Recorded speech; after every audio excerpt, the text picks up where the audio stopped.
Hi, everybody. Thank you so much for tuning in to today's Checkerboard chat. We are so excited to discuss the experiences of a neurodivergent Fulbrighter with Geghie Davis-Tillie, a 2020 graduate from the University of Tennessee. Geghie's right here with me today, so we're so excited to have her. I'm going to give a brief introduction for Geghie, and then we're going to get her presentation started.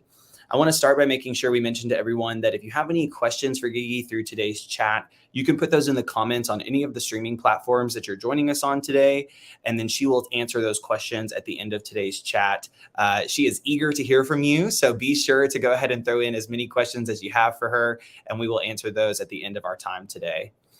So like I mentioned, Geghie is a 2020 graduate of the University of Tennessee, Knoxville, and is a neurodivergent Fulbright Scholar in the field of design. Geghie has a unique perspective that is shaped by her experiences as a graphic design student at the University of Tennessee and a Fulbright design scholar. And I'm probably going to butcher this name, Geghie, so you can correct me once you get started. Okay, so Northumbria University in the UK. And Geghie's going to share her story of how overcoming challenges, discovering her neurodivergence, and finding success in the design industry. So Geghie, thank you so much for being here with us today. It is a pleasure to have you on today's chat. I'm going to pull up your presentation and I will turn the floor over to you and let you get started. Great. Thank you so much, Jordan. So hello, as mentioned before, my name is Geghie Davis-Tillie, and we'll just jump right into things. Also, please keep your questions casual at the end. We don't have to be super professional. I just want to answer as much questions as possible for the Fulbright experience or neurodivergence in general. So I'm pretty open-ended when it comes to answering questions. So yeah, let's get right in. So I myself, my name is Geghie, and it's a weird little name, but actually, my parents named me after a baby doll that my mother had that she tried to pronounce the word Gidget, and it ended up being Geghie when she was 2. So that's kind of how my name ended up being Geghie. So it's kind of a funny story, but also really cute. If you want to go back, I'm just going to talk about this a little bit. So I would like to kind of introduce this presentation as so one thing I like to live by in design and problem solving is sometimes if a solution is to a problem isn't outside of the box, we must question if the problem is even a box to begin with.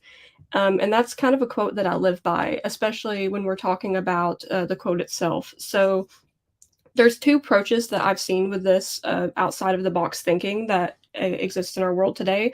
Some people see it as the problem space being the box, and we're trying to kind of come out of that problem space and expand our ideas out there with other people. The other concept I've seen is that our brains are the box and that we're kind of coming out of our own shells to try to expand and solve problems and kind of collaborating with others, but they always end in the same idea of kind of our thoughts kind of coming out and going into and reaching into different parts of the world and people. And one thing that I like to kind of poke at with that kind of metaphor here is what if we think of our brains, if we take that second idea and our brains are the box, we also have to think of these boxes can be of all different shapes and sizes, but it also might not even be a box at all. It could be a sphere, it could be a cup, it could be anything. And we think of, if we think of our brains that way, and we think of things like autism or ADHD as, being just the sphere or maybe a cup, it's like not a box at all. It's not that those things are bad. It's that we just need to understand those brains and how they work and how they can actually collaborate with the rest of humanity and human diversity and make the world better in general. And that's kind of what I'm going to get into today as we continue our talk, if you'd like to move forward. All right. So for those of you not familiar, which some of you may be, I was actually a participant of the Fulbright U.S. student program of 2020 and 2021, specifically for the U.S. and the UK.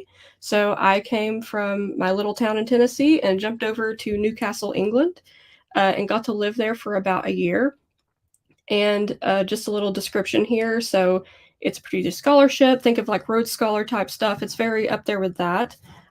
So of course, me being from where I'm from and going to UT and everything, I thought that was the end of my gig. I did not really think that I would ever be able to study abroad, especially with my income.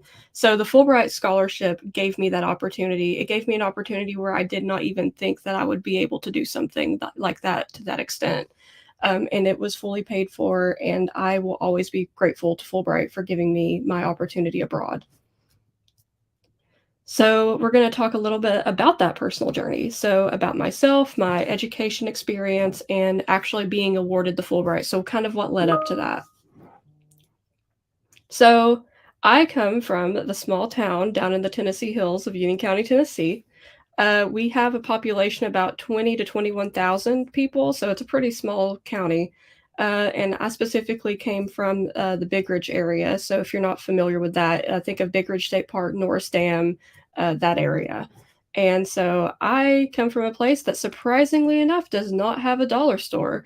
So that's really interesting. I like to tell people that because everywhere has a dollar store, but we don't. But as I kind of progressed on in my education journey, so I graduated high school. I didn't have a great GPA. I think it was like 3.4, 3.2. It's average, I guess. But, I didn't expect much. I thought, okay, I'm going to graduate. I'm going to be a graphic designer, and I'm just going to start working. So when I actually joined Pellissippi, I looked into their graphic design program. I looked into their art program, and I decided that personally, I had in the back of my head still that I wanted to be a vol. And that was always what I wanted to be. Even since I was itty bitty, I would go to the UT football games in my little cheerleading outfit and just cheer for like nothing because I didn't know what was going on. I was like 4. But I always wanted to be a vol. And so from that, I talked with a lot of advisors at Pellissippi State, and through a lot of research and how that integration could work, I got to go to UT. And I actually had to go to UT as a sophomore because they actually didn't have any openings for a junior, which I would have been from a transfer. But for the design program specifically, we were not allowed to kind of jump into that role because you have to go through portfolio review. So as I was going through portfolio review is a very vigorous journey for me personally, because at that time I was not diagnosed with anything. I wasn't even diagnosed with my thyroid disorder, which, if you are familiar with that, it causes extreme bouts of depression. It can cause fatigue. It can cause sleepy issues, everything under the sun. And I was even unaware that I even had that. So going through this portfolio review was very challenging, as I say in the least, because also being a dyslexic and being unaware of that as well was also a challenge. I would not follow instructions how I was supposed to. I would not be able to think abstractly the ways that I was supposed to. And so my teacher sat down with me and they, looked at me and they said, "You're really good at this. You're really good at, research. You're good at knowing what you're supposed to kind of carry out. But when it comes to thinking uh, abstract, or when it comes to following specific instructions, you're kind of lacking there." And so through a lot of research and trying to kind of overcome that barrier, I finally was pretty good at it by the end of my studies at UT. But it did take a lot more research and a lot more ambition than I would say it would if I didn't have those things going on. So it was a very interesting time in my life. And I also kind of try to think of it as a pat on my back for being able to get through that, because it was a lot. And being able to graduate top of my class was just an amazing feat from where I began to where I ended at UT. And I really appreciate Sarah Lowe and Carrie Staples and my typography teacher, Deb, for kind of putting me in that direction and always taking the time to sit aside and talk to me, because actually Sarah Lowe, who's I believe now the director of the design department, uh, is actually a Fulbrighter as well. So kind of get into that story later on as we continue forward. So at UT, the way that this started actually, um, I ended up doing my Fulbright at Northumbria University in Newcastle. So that was 2020 to 2021.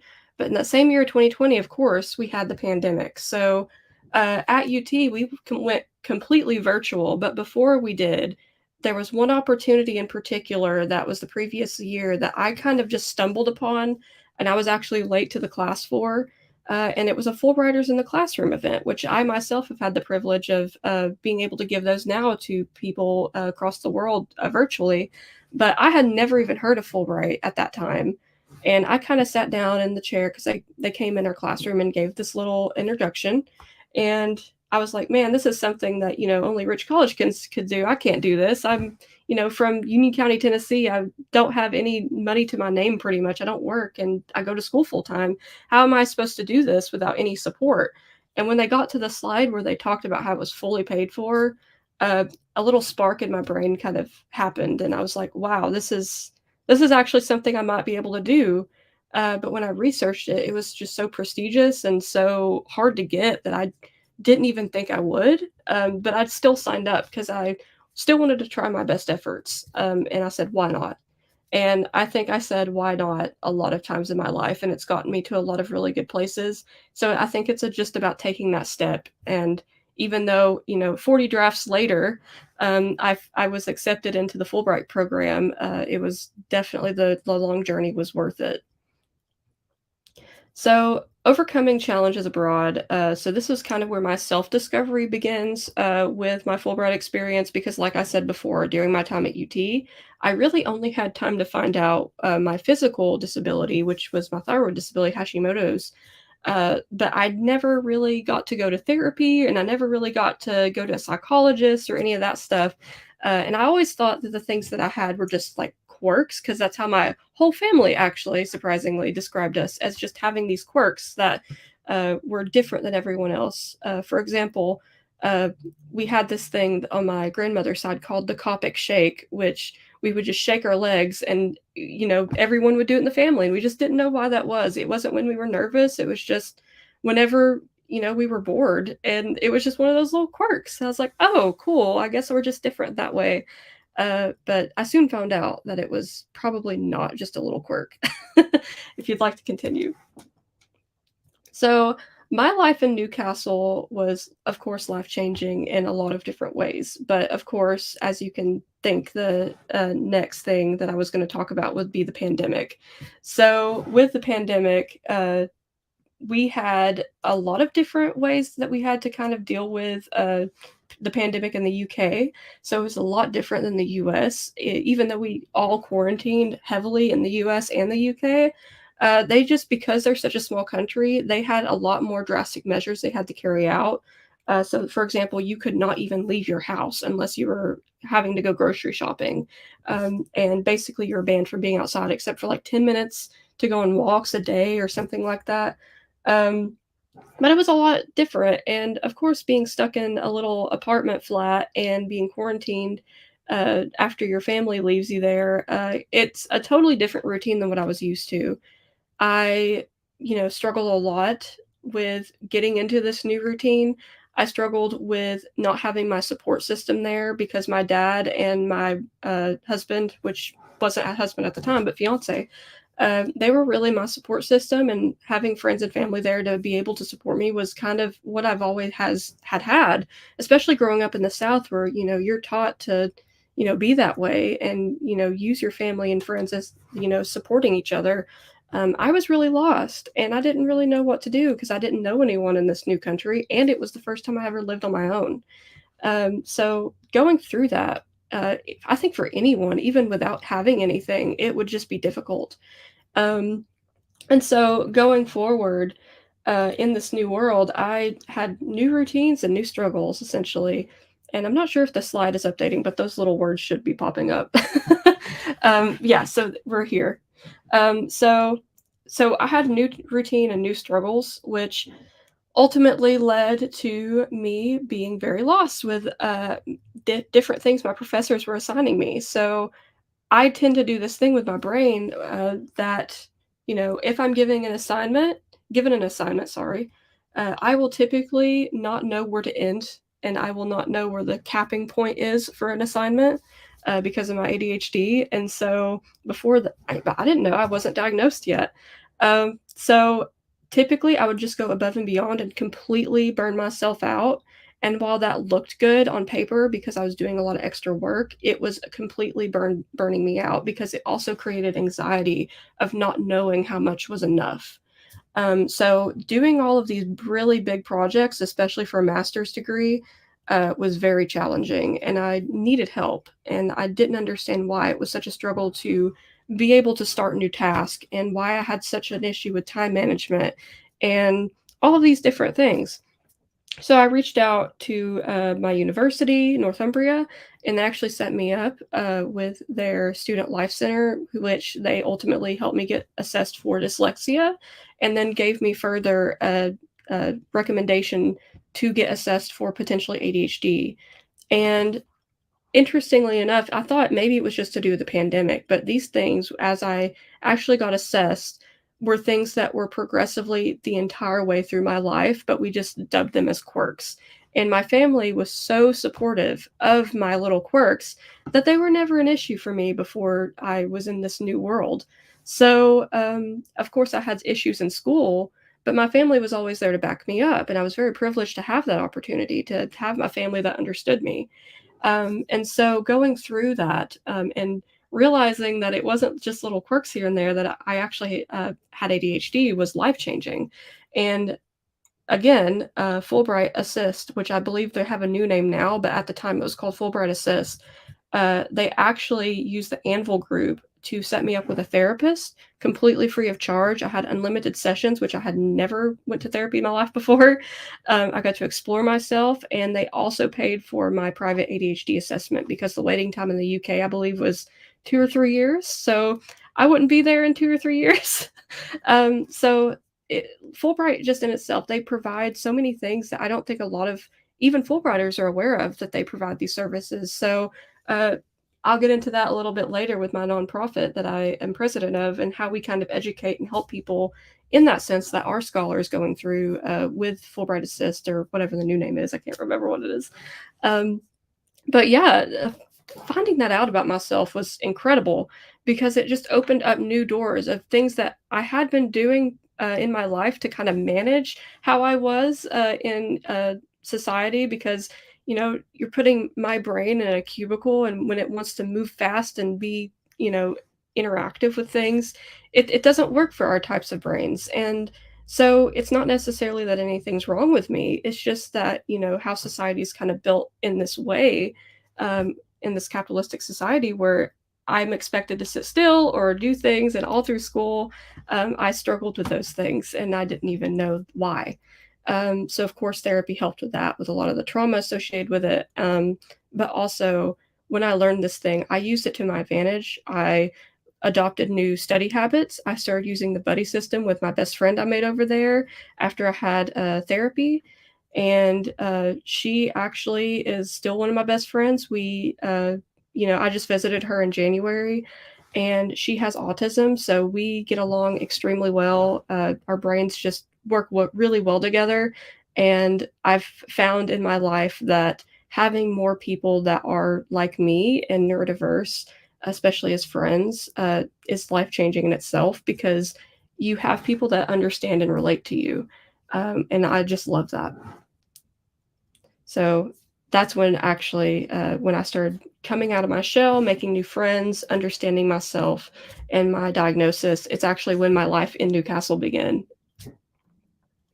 So abroad as a Fulbrighter. So I'll be talking a little bit about inside and outside of academia, because I know it's kind of boring to listen to just like, this is what I studied and I did this and that.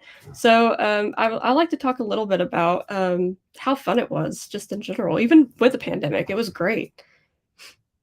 So outside of my studies here, yesterday I just compiled a few little pictures I took of my time in the UK, and this doesn't even touch the surface. I have so many more pictures. Towards the end of the pandemic, I got to go to Scotland, and I got to ride the Jacobite Express, which, if you're not familiar with that, it's actually popular in media, especially in the Harry Potter series. We got to go to this little town of Malig and see a seaside village. It was incredible of the things that you can do because travel is so accessible there and how close you are to things. So this is just a quick glimpse into my life that I had there, and it was totally different. It was almost not a culture shock in a way, because it felt like Knoxville, like downtown Knoxville, and it was the same size, and I loved it. It just literally felt like walking on the strip or something, except it had a little bit more cobblestone. But of course, there's a picture of me and my friend holding our little bubble teas. We would go like every day to get bubble tea, and we would go on walks. And actually, walks help with ADHD if you have ADHD. because it helped mine a lot. And I really miss those walks because the weather is just wonderful there, and you don't get sweaty. But I loved it. It was an amazing experience. I made a lot of new friends. I wish that it wasn't during the pandemic because I probably would have made a lot more, especially at university. But I have these lifelong friendships, and I changed the perspective of so many people that I came in contact with about Southerners and particularly Appalachians, that we were ignorant or backwards. And I enjoyed having conversations with those people to kind of say, well, I'm from Appalachia. I was born and raised here in the hills and not even in Knoxville. And I'm not that way. And a lot of people I know aren't that way. And so, kind of explaining how we're more of a melting pot than anything, and kind of letting them know we're not just a bunch of hillbilly banjo pickers, which I actually got asked if I played banjo once. So that was interesting. I was like, no, I play guitar, but maybe banjo's on the list. I love banjo. But it was a great experience. Oh, and Campus Cat, of course. I loved Campus Cat.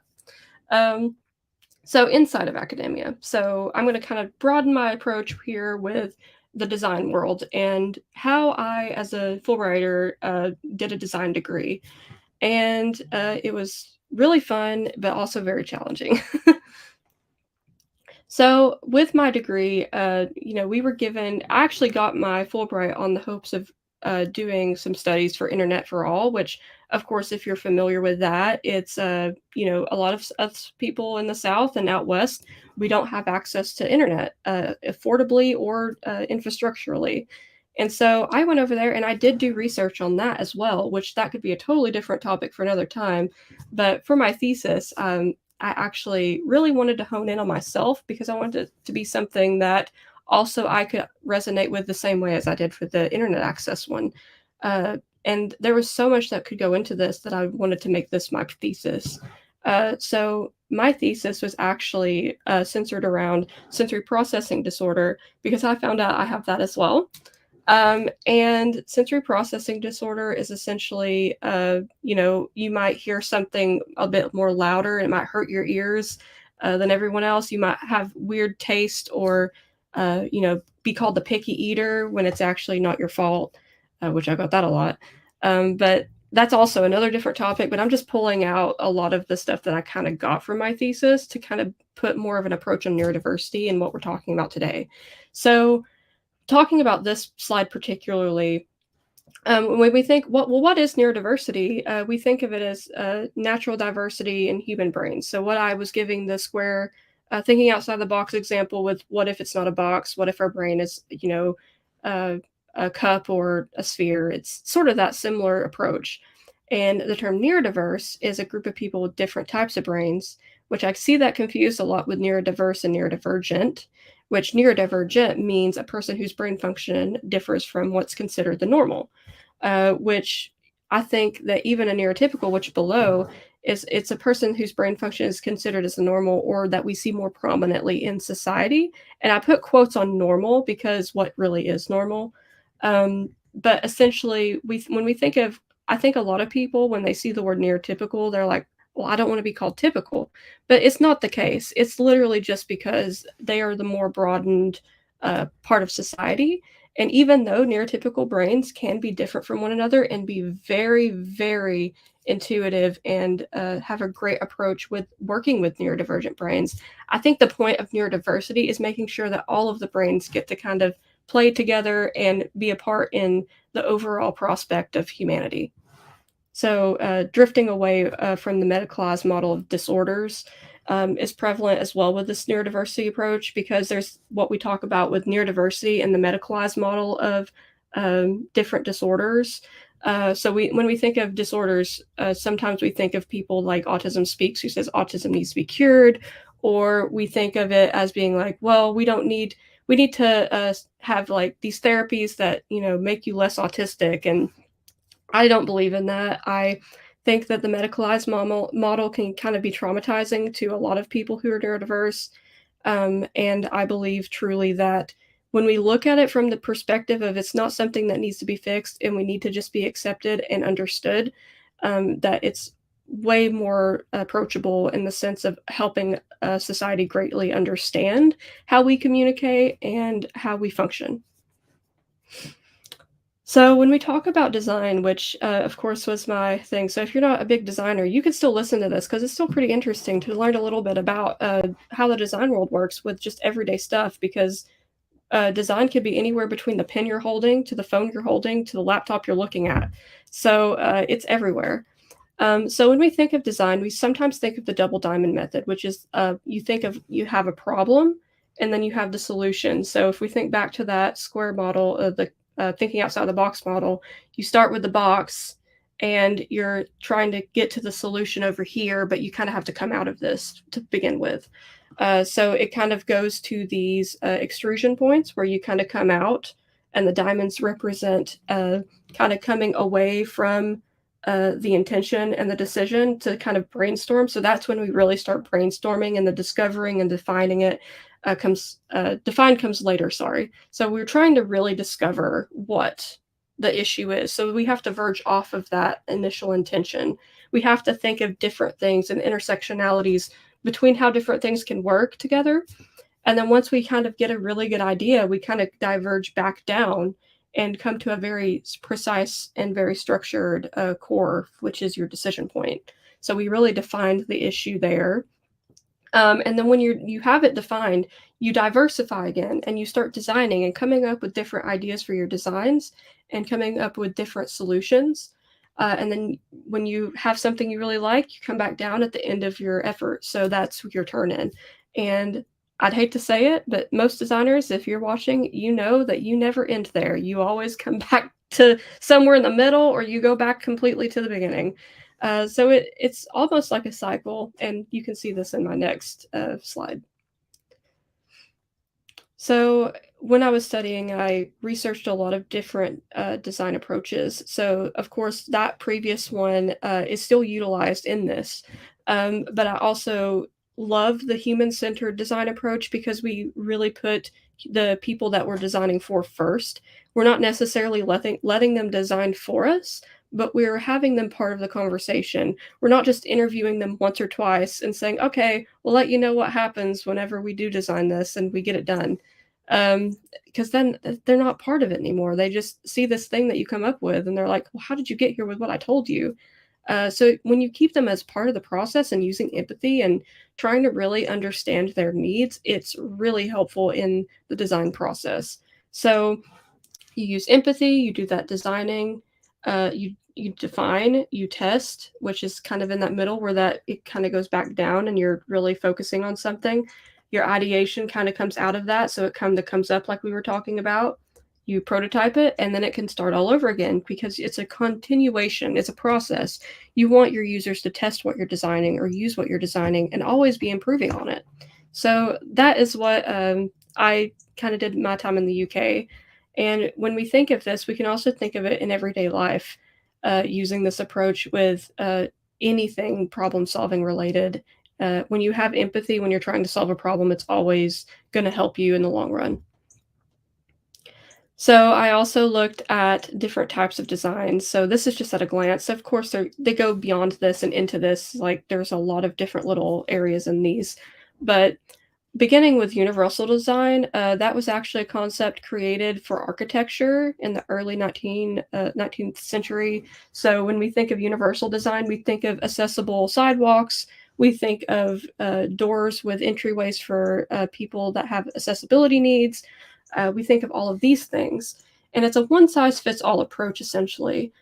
And it's specialized to adapt to a particular group specifically. And it sometimes includes people that are from different backgrounds that are not the typical, pretty much minorities. It sometimes includes those like wheelchair users, but it's more so a one-fits-all. It's going to design for the vast majority of people. And then there's inclusive design, which it has more of that diversity approach. It focuses on intersectionality and engages in people in the design process that you're actually designing for. So it uses a lot of empathy. And then you also have accessibility design, which is you're designing specifically for disabled people. And it's when you typically design for disabled audience, you're designing for the overall audience that, people that are considered quote unquote normal, if they're using something that was designed for disabled people, typically they find it so much easier to use. And I have noticed that a lot in my design research, especially for my thesis.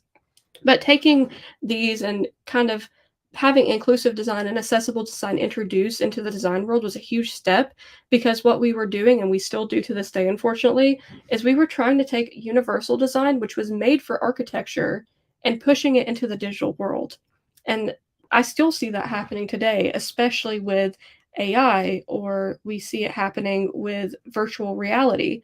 And these universal design approaches aren't necessarily considering a lot of the disabled audiences that, they need to be designed for as well. So going to the next slide. This is called the curb cut effect, and I love to use this picture. It's one of my favorite pictures to kind of show the example of what happens when we design for people with disabilities. And this is just a very simplistic universal design approach, and you could only imagine what this could be like if we applied it to the digital realm. But when we design for disabilities, we make things better for every single person. So when we think of it, we look at the people riding bicycles, we look at the people using their wheelchair, which it was built for and intended for. But you also see people that, might be having a cane or blind, and they need those pads on the archway to see, okay, that it's there with their cane. You have people in strollers, you have people trying, like UPS people with their carts. And you can see how when we do design for people with disabilities, we keep everyone in mind, and it helps everyone there. So success beyond borders. So what does that mean? And we'll get into that a little bit more. So this is my current work with what I'm doing stateside. So currently, I also work full time as a UX UI designer with a Knoxville company that's local, and we work a lot with DOE, which I felt like I was doing a lot of good work with them, but I also really wanted to focus more on the disabled community, and I felt like I wasn't doing enough, especially as being a Fulbright ambassador. I just wanted to do more with the knowledge that I learned in the UK. So after my break ended when I got to the US and I started my new job, I really wanted to start branching out again. And that's when I actually met someone named Ida Udini. And she was the founder and president of Fulbrighters with Disabilities Chapter, which is under the Fulbright Association. And we actually met on LinkedIn. And so if you don't have LinkedIn, definitely get it. We actually met on LinkedIn, and she actually was doing an interview with me for one of the companies she was working for at the time, called Ability Magazine.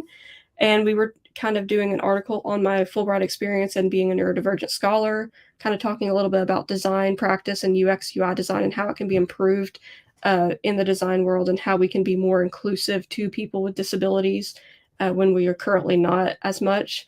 So she actually, after talking to me, asked me, would you like to step in and be president? And I'm trying to fade out a little bit and focus on my health. Would you like to do this? And so I was absolutely ecstatic. And of course I said yes. And here I am today. And we're about, with the new leadership we currently have, we're about a year old. So we're still a growing chapter.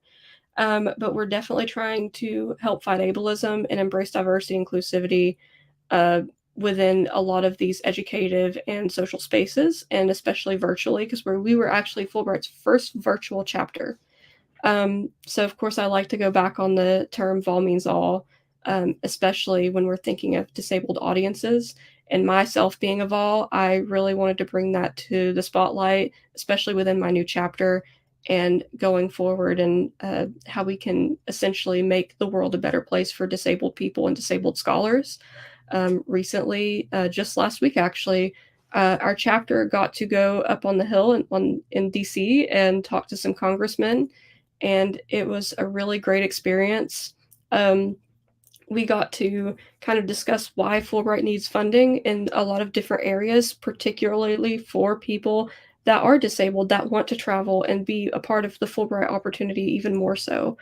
because a lot of that comes with, if someone needs accessible help in their new country, if they might need help being showed around, depending on what their neurodiversity is, if they need specific equipment that might be helpful for their studying time there. So if they need a screen reader program or whatever, I feel like Fulbright could help more so in that sense if we got more funding. So our trip there was essentially to really highlight the importance of how Fulbright needs to stay relevant in society and how we need to stay available in global competition, and especially having more neurodiverse people taking part in that, or disabled people in general taking part in that, is such a big step that we can take. So, of course, I just briefly mentioned my president role in Fulbright with Disabilities, but essentially getting down to the bones of it, we exist to essentially empower future scholars and with disabilities and breaking down barriers to studying abroad. So, like I said, we get a lot of emails about, I have this disability. Does this mean I can't go to this country? Or I have this ability. Does this mean I can't study in the US? So it's really helping educate what resources are out there currently that they can kind of take part in to help with whatever needs they may have. Fulbright has done a really great job with partnering with Mobility International. And so a lot of times I will connect people with people there. And also, just what we're trying to do now is essentially raise money to help disabled scholars that get Fulbright scholarships. And so if there is something that for some reason their travel insurance can't pay for, or Fulbright can't jump in and pay for, essentially what our chapter would do is help get those funds for that scholar. So that is our next step. We really want to get to that point, but since we're so new, it's still a journey for us. We're still trying to get sponsors, but essentially really trying to help disabled scholars in any way we can. And it seems so far we've done a really great job with the resources we have had. And I'd really like to end on this note. This is also one of my favorite pictures when describing equality. And I know that we always talk about being equal in America and being able to have equal opportunity. But I feel like when we more so talk about that, we're more so meaning equity, because in this demonstration, you see these boxes here, and we're talking specifically about disabilities or people that might be a different height. They can't see the stadium, so that's a bummer. But when we actually make the world more accessible for people, so giving them the resources they need to thrive with situations that they can't help in, is always going to be a bonus in how we kind of function as a society, and ultimately will make people be able to participate in the economy more, will be able to participate in social situations more, and just in general be happier and being able to live better. Thank you very much, and I'm totally open to any questions y'all have. It was really nice to talk with you all. Yeah, well, first, I just want to say, Geghie, thank you so much. I honestly just feel super encouraged by listening to you talk, and your courage to share your lived experiences and your truth with the audience that we have is just very enlightening and very humbling. So I just want to say thank you for your transparency and your courage today. We really, really do appreciate that. And just kind of jumping in a little bit with kind of what you were speaking on there throughout your talk is, the work you're doing to bring inclusivity into this space is just really empowering. And obviously, I know there's room for growth in all of that you're doing, and you're launching this off from a new beginning. But just want to say how proud we are to be a part of your UT family and to see great things that you're doing as an alum. It's encouraging for all of us here as well. So just want to say that we're in your corner and we support you, and we're just super, super awesome, super excited to hear about all the great things that you're doing. We did have a couple of questions that came in throughout your chat. So I'm going to start with one of them here. One is more kind of a comment, really just kind of speaking to your resiliency with overcoming your individual disabilities while going through a really rigorous process of becoming a Fulbright Scholar and traveling across the world and all of that. So just didn't know if there were any additional thoughts or comments that you'd like to share about that experience. Oh yeah, totally. Thank you very much for your comment.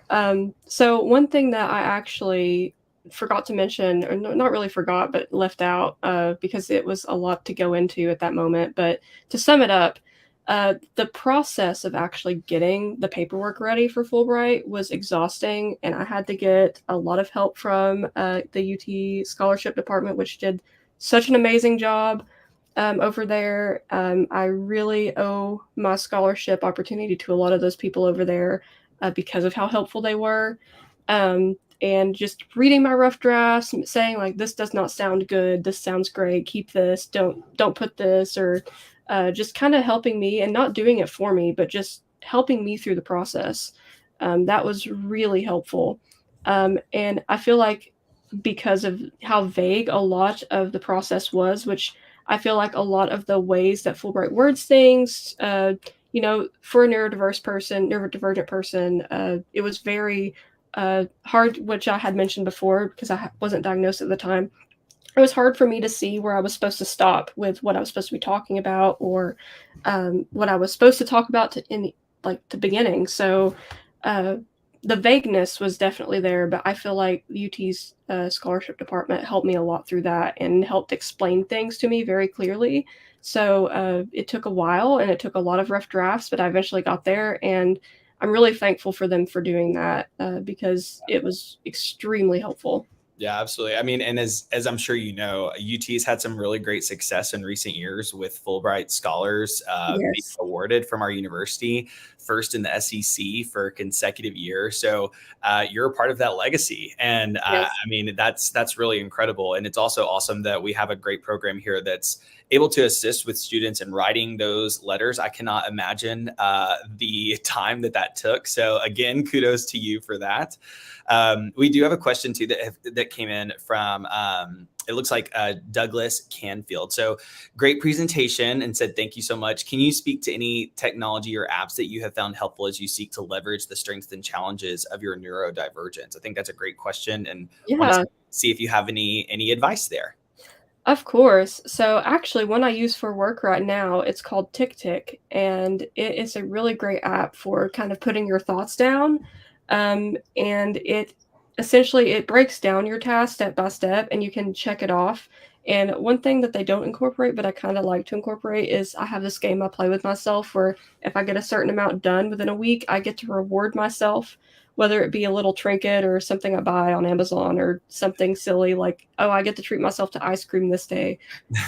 It helps. It's not in the app, but I like to do that. Yeah. And it's kind of a common thing that I especially feel with having my competitive spirit, and I feel like that's driven a lot by my not only by my personality, but because of having ADHD.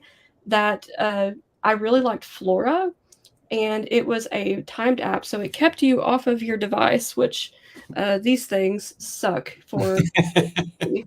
And I use it a lot, and it basically locks your phone. And if you try to get in your phone while you're working, you can put it to charge you money. So you can say, "Hey, if I unlock this, take $5 out of my account," and it will do that. But it goes to a really good cause. It goes to replanting trees in different countries across the world. That's So awesome. that was really great. So I use that a lot, and use that a lot during my time in university as well. Yeah. Another thing, I haven't used this as much, but I really want to get back into it. A coworker actually mentioned this to me called Habitica. I think that's what it's called. And Okay. it's like a little virtual game that you get your own little character, and you get potions and like gifts and stuff for doing different tasks. And it's like a D&D sheet, Dungeons and Dragons. Mhm. And you get to like build your own little world and go on quest with people to do tasks, and it's really fun. So I really like that. Yeah, that's awesome. I was gonna say the app that takes money out of your bank account would definitely be effective for me. Yeah, that would do the trick. So I may have to look into that one myself because that sounds like that might be something I need. It's I lovely. the screen time feature telling me how long I spend on my phone is probably like the biggest gut punch that I receive every day. So we've got one more question. This is kind of a fun one to end on. So this will be our last one today from a LinkedIn user. What was your favorite food while living in the UK? I'm sure there are many possible answers to this, but I'm really excited to hear what you have to share about it. Good question. It is a fun one to end on.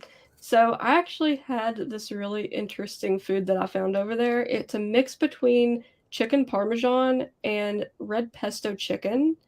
And I actually kind of invented it, and it's like now just a recipe I use in my home. So typically people would think fish and chips. Definitely. I love fish and chips, but this is so much better.